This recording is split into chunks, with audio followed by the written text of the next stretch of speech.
Okay, August 2020, earnings month. Bunch of companies are announcing their earnings in the next 2 weeks. COVID had taken a lot of profits from a lot of companies, but at the same time, it created a whole new wave of wealth for a bunch of other companies. Some companies weren't even affected by it, they were just more accelerated. Amazon, Apple, and anything that has a heavy foot in the blueprint in e-commerce or online purchases, they just went phew during COVID. One of them's really underpriced, really undervalued, and is definitely about to blow. TENCENT. Not TENCENT like pocket change, but TENCENT like the biggest and largest gaming company, bigger than EA in the world, and now the 5th largest internet company on the planet. What is TENCENT? It's like a one-stop shop.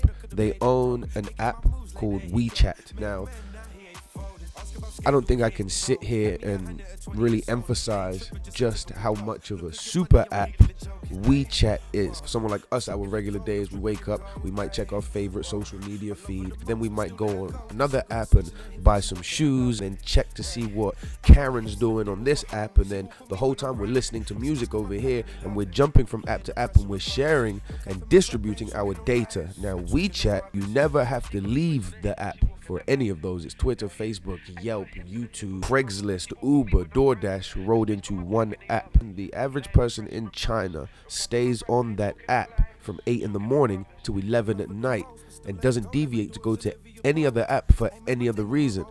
You might say, okay, well, not every human being in China spends most of their time on their phone. All right, well, WeChat has 1.17 billion users.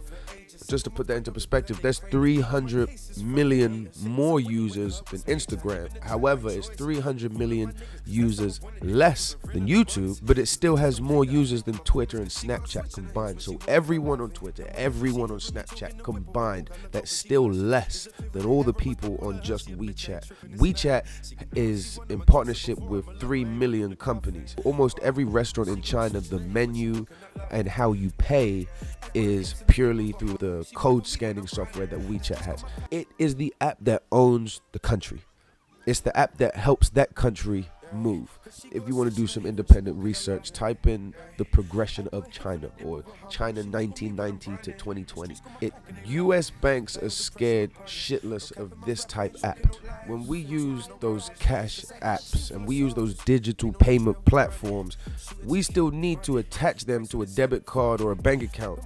In China, most people don't even have a bank account. It's a cashless society. So when you have something that's a key player in the change of how an economy functions, the value has to go up. Look at Amazon. On August 12th is when Tencent are going to release their earnings.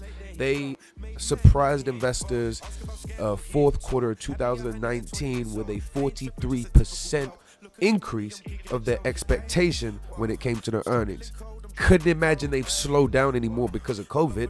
It's a digital app. It uses digital payment. It's the leader of the e-commerce world in China, right behind Alibaba. Do the research, fact check me, prove me wrong. Buy Tencent. This shit's lit.